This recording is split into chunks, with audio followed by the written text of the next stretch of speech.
Je n'ai jamais cru que les mots pouvaient me piéger, qu'ils pouvaient se retourner contre moi comme des lames, moi qui les avais toujours utilisés pour m'évader, pour bâtir des mondes imaginaires où personne ne pouvait m'atteindre, et pourtant tout a commencé le jour où je me suis assis dans l'amphithéâtre bondé de l'université, carnet ouvert, prêt à noircir des pages entières, et que j'ai vu entrer cette femme qui allait devenir à la fois mon inspiration, ma malédiction et mon secret le plus brûlant. Elle s'appelait Madame Leroy, professeure de littérature comparée, et jamais je n'avais vu une présence aussi magnétique, ni une voix aussi capable de transformer des poèmes poussiéreux en incantations vivantes. Elle parlait de Rimbaud comme d'un camarade perdu, de Baudelaire comme d'un frère tourmenté, et moi je restais là, immobile, incapable de détacher mes yeux de sa silhouette, de ses gestes mesurés, de ce mélange d'élégance et de sévérité,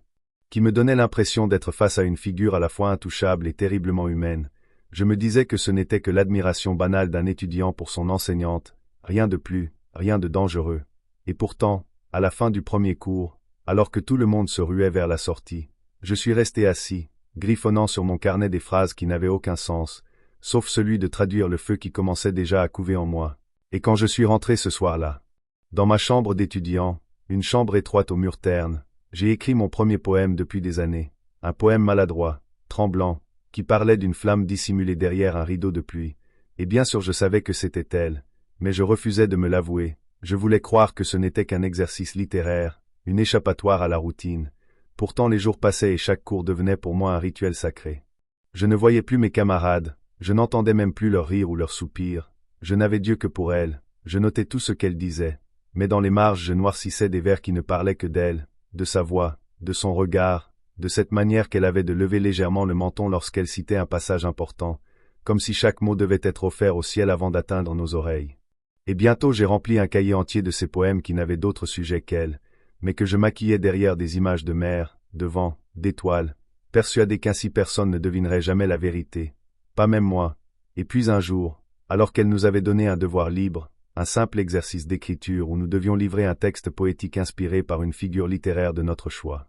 j'ai commis la folie de lui remettre un poème qui n'était pas censé être pour elle, mais qui l'était entièrement, et lorsque je lui ai donné ma copie, mes doigts tremblaient, mon souffle était court, je savais que j'avais pris un risque, mais j'étais convaincu que le voile des métaphores me protégeait, que jamais elle n'irait chercher derrière l'écran des images la vérité de mes émotions, sauf qu'une semaine plus tard, lorsqu'elle m'a rendu ma copie, il y avait, en marge, une annotation en rouge, brève mais foudroyante. Vous écrivez avec une intensité rare. On sent que vous parlez de quelqu'un de réel. Je me souviens de la stupeur qui m'a traversé, de la chaleur qui a envahi mon visage. Elle avait deviné, elle savait, ou du moins elle soupçonnait, et dès lors chaque cours est devenu pour moi un supplice délicieux, parce que j'avais l'impression qu'elle me regardait un peu plus longtemps, que ses yeux restaient suspendus sur moi une fraction de seconde supplémentaire, que ses questions en classe s'adressaient plus souvent à moi qu'aux autres, et je ne savais plus si c'était mon imagination malade ou si elle aussi sentait ce fil invisible tendu entre nous, un fil dangereux, interdit, mais d'autant plus fascinant, et alors j'ai continué d'écrire, chaque nuit, des pages et des pages de poèmes que je n'osais pas lui montrer, mais qui étaient pour elle, toujours pour elle, et chaque matin je venais en cours avec le secret brûlant d'avoir ajouté une nouvelle pièce à l'hôtel invisible que je bâtissais en silence, et je me disais que tant que je restais dans les mots, je ne risquais rien, que tant que mes sentiments demeuraient confinés dans mes cahiers, je pouvais aimer sans jamais franchir la limite. Mais la vérité c'est qu'on ne joue pas avec le feu sans finir par s'y brûler,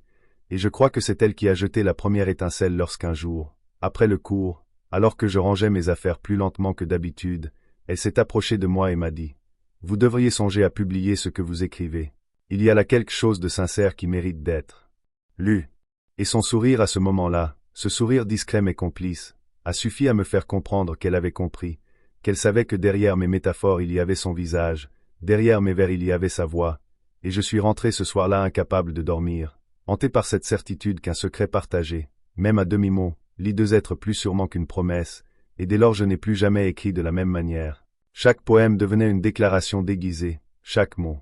une caresse muette, et je savais que tôt ou tard, il n'y aurait plus assez de métaphores pour cacher la vérité. Et plus j'écrivais, plus j'avais l'impression que chaque poème devenait un aveu, une confession en clair-obscur, comme si je voulais être découvert sans jamais l'avouer, comme si mes mots étaient des bouteilles jetées à la mer en direction d'une seule rive, la sienne, et chaque fois qu'elle me rendait une copie, chaque fois qu'elle posait ses yeux sur mes textes, j'attendais avec une terreur délicieuse qu'elle écrive encore une remarque, qu'elle me laisse une trace, un signe, quelque chose qui me prouverait que ce lien n'était pas une illusion, et parfois je me persuadais que ses regards en classe, ses silences mesurés après une citation, la façon dont elle laissait ses doigts glisser sur les pages du livre, tout cela m'était adressé, que j'étais devenu son lecteur secret comme elle était devenue ma muse. Mais évidemment je savais que la frontière était fragile, qu'il suffisait d'un pas de trop pour que tout s'écroule. Et pourtant ce pas je l'ai fait le soir où, au lieu d'écrire, simplement pour moi, j'ai glissé un poème dans une enveloppe et je l'ai déposé anonymement sur son bureau après le cours, le cœur battant, persuadé que j'allais mourir de peur si quelqu'un me voyait. Et le lendemain, lorsqu'elle est entrée en classe, j'ai cru voir un éclat différent dans son regard, un trouble infime, comme si elle avait lu ces lignes dans le silence de son bureau et qu'elles avaient laissé en elle une vibration. Mais elle n'a rien dit, pas un mot. Et ce silence a été pour moi plus parlant que n'importe quelle déclaration. Alors j'ai recommencé, une fois, puis deux, puis 10, chaque semaine une nouvelle lettre, toujours sans signature, mais de plus en plus explicite dans mes images, de plus en plus fiévreuse, et chaque fois elle recevait, chaque fois elle gardait, et jamais elle ne dénonçait, jamais elle ne demandait, jamais elle ne brisait le jeu, comme si elle l'acceptait, comme si elle en avait besoin autant que moi. Et peu à peu j'ai cessé d'écrire pour me cacher. J'ai écrit pour qu'elle sache, pour qu'elle sente ma présence derrière chaque métaphore, et c'est là que tout a basculé un après-midi de novembre, lorsqu'elle m'a retenu à la fin du cours, après que les autres furent partis, et qu'elle m'a regardé longuement avant de dire « Vous savez, les mots trahissent toujours celui qui les écrit. » Je n'ai pas su quoi répondre, mon souffle s'est suspendu, et elle a ajouté « Mais parfois, être trahi par les mots est une forme de vérité. » Puis elle m'a rendu ma copie, et je me suis enfui comme un voleur, tremblant, ivre, persuadé que désormais tout était dit sans lettres, que nous marchions ensemble sur un fil tendu au-dessus du vide, un vide où la chute pouvait être fatale, mais où l'équilibre avait la beauté des choses interdites. Et à partir de ce jour-là, chaque rencontre en classe était un duel silencieux. Chaque mot prononcé devant tout le monde avait pour moi un double sens. Chaque citation qu'elle choisissait devenait une allusion, une réponse à mes poèmes, et je sombrais davantage dans cette obsession qui me tenait éveillé jusqu'à l'aube, le carnet à la main, le cœur battant, incapable de trouver la paix ailleurs que dans ces lignes qui me brûlaient les doigts. Et puis un soir d'hiver, alors que je travaillais à la bibliothèque, elle est entrée, seule, vêtue d'un manteau sombre, et elle est venue s'asseoir à une table non loin de la mienne, et je savais qu'elle m'avait vu. Je savais qu'elle avait choisi cette place exprès, mais nous n'avons pas échangé un mot, nous avons seulement lu, côte à côte, dans le silence des pages, et ce fut le moment le plus intime de ma vie, plus intime que n'importe quelle caresse, parce que je sentais qu'entre nous circulait quelque chose d'invisible mais irrévocable, et cette nuit-là j'ai écrit le poème le plus dangereux, celui où je ne parlais plus d'images mais de ses mains, de son sourire, de ses yeux. Et j'ai glissé ce texte sous sa porte de bureau avec une audace désespérée, et le lendemain, quand elle m'a vu entrer dans la salle, elle n'a rien dit, mais son regard a changé, il était plus grave, plus lourd, comme si elle savait que nous étions allés trop loin pour reculer, et ce fut le début d'un vertige dont je savais qu'il n'aurait pas de fin heureuse. Et à partir de cet instant je ne vivais plus que pour ces regards échangés, pour ces silences qui semblaient durer plus longtemps qu'ils ne le devaient, pour ces phrases qu'elle prononçait devant tous mais qui sonnaient comme des réponses écrites pour moi seul, et plus les semaines passaient plus j'étais prisonnier d'une attente dévorante, celle d'un signe plus clair, d'un geste qui briserait le fragile écran qui nous séparait encore, mais rien ne venait sinon cette tension croissante, ce fil invisible tendu à rompre, et je me disais qu'elle était trop sage, trop forte, qu'elle ne céderait jamais, et que moi je me consumerais à petit feu dans mes cahiers sans jamais pouvoir toucher la réalité.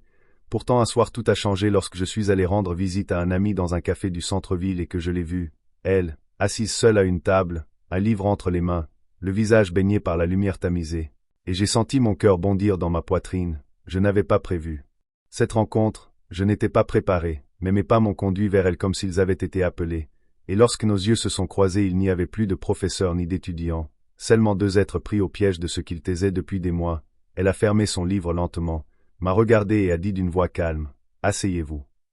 Alors je me suis assis, incapable de trouver un mot, le silence s'est installé, un silence lourd, vibrant, et finalement elle a dit, « Vous devriez être prudent avec les mots. Ils révèlent plus que vous ne croyez. »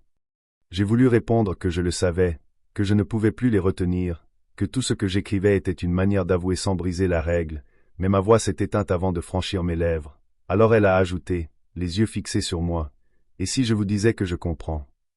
Ce fut comme une déflagration intérieure, comme si toutes les nuits blanches, toutes les pages noircies, tous les désirs étouffés se concentraient dans cette phrase, et je suis resté pétrifié, incapable de savoir si je devais fuir ou rester, si j'étais en train de rêver ou de perdre pied, Et elle a souri à peine, un sourire mélancolique, avant de détourner les yeux, et nous avons parlé ensuite de banalités, de livres, de cours, comme si rien ne s'était passé. Mais tout avait changé, car désormais je savais que ce n'était plus seulement mon imagination, que de son côté aussi il y avait une reconnaissance, un aveu voilé. Et cette nuit-là je n'ai pas dormi. J'ai marché dans les rues vides jusqu'à l'aube, ivre d'un vertige qui me donnait la sensation que j'allais éclater, et les jours suivants furent un supplice, car je n'entendais plus une seule de ses phrases sans y chercher une promesse cachée, je ne voyais plus ses gestes sans y lire une invitation. Et pourtant rien n'était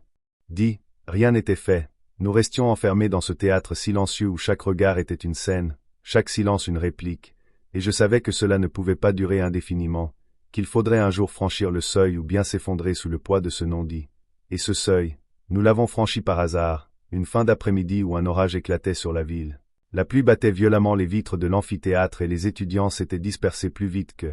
d'habitude. Je rangeais lentement mes affaires, attendant comme toujours le moment de rester seul quelques secondes dans cette salle qui me paraissait être notre sanctuaire, et soudain la foudre a fait trembler le ciel, les lumières se sont éteintes, nous plongeant dans une semi-obscurité, et j'ai senti sa présence derrière moi. Je me suis retourné et elle était là, plus proche que jamais, les yeux brillants dans la pénombre, et sans réfléchir j'ai murmuré. Tout ce que j'écris, c'est pour vous. Le silence a été immense, comme si même la pluie s'était suspendue, et puis elle a fermé les yeux, pris une inspiration lente, et répondu d'une voix basse, « Je le sais. »